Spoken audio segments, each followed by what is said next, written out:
Hello and welcome to the course. I'm so excited that you're here, and we're going to go through this course today, and we're going to look at how can you resolve conflict situations with your boss.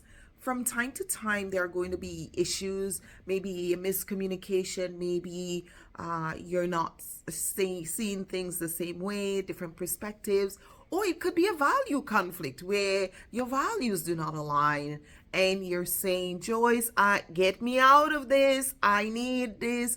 Or maybe you're just working with someone who actually having a really bad temper, someone who have poor interpersonal skills, a boss who's not a good teamwork, a good team player, doesn't know how to manage someone. There are so many different reasons why you could be in conflict with your boss. So we won't spend time going through all of those. And there are times where people say, you know what, my boss is horrible. And I get the opposite because I love my boss, but we don't agree on this point. And wherever you are, it's okay. As we go through this course, I want you to keep something in mind. If you're working with someone, you're working for someone, because really at the end of the day, if you have a boss, you're working for that person.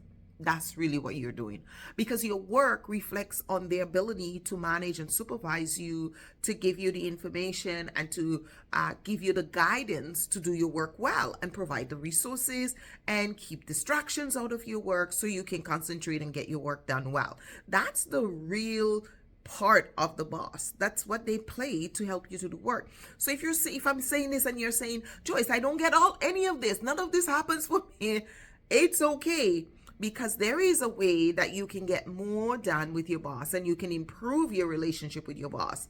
Change the way you're talking. I'm going to delve into this course. We're going to use the coaching up strategy as a key strategy for working with your boss in this course. We're going to learn how to ask questions, how to get your boss to think about things from a different perspective, how to share your thoughts, how to be non-threatening, non-critical, how to be respectful, because that's important. Insubordination can really damage your working relationship with your boss. So if you're being insubordinate or cheeky, maybe it's time to reflect on that.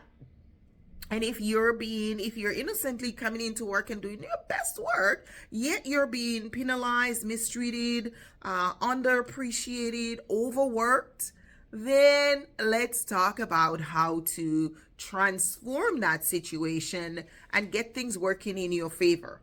Because this kind of conflict can cause a lot of stress, can cause a lot of upset, and can be the reason for a lot of burnout and a lot of overwhelm in the workplace. So let's get you practicing coaching up, different types of conversations, all the different ways we're going to, and then when you need to address issues with your boss. Sometimes it's avoidance, right? We don't address the issues we need to address and we let them pile up. We let them go on and on and on. And then next thing we're in a conflict situation or we have a disagreement and we never really move past, okay, this is why I saw it this way. And I respect that you had this perspective. Although I don't share it, I know we agree and we share values in certain things. You should always be looking for ways that you are in alignment with your boss, because you work with someone every day. You need to, and you work for them.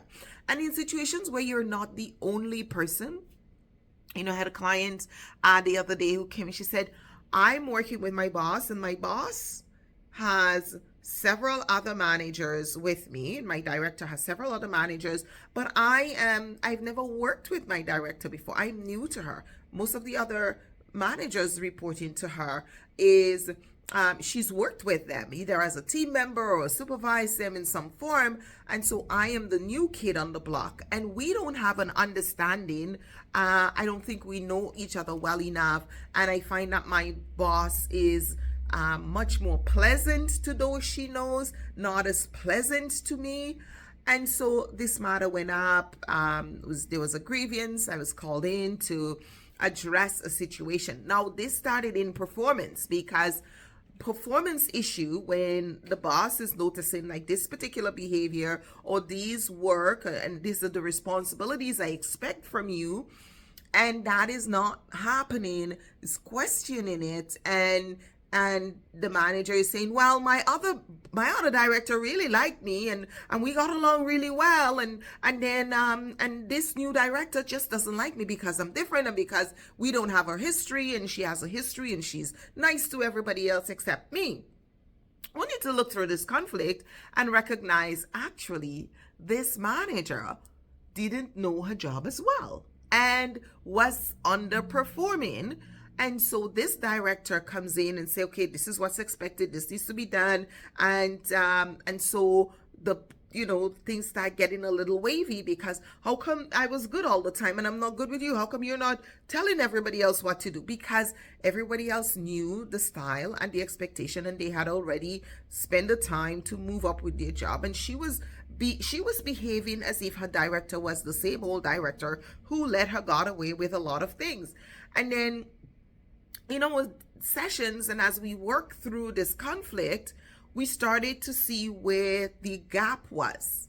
The previous director didn't do proper supervision. When there was an issue, she never dealt with it directly and say, hey Jane, you need to improve your work.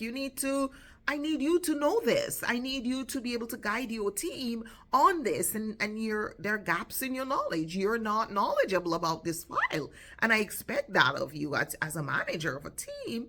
I would expect you to be knowledgeable of that.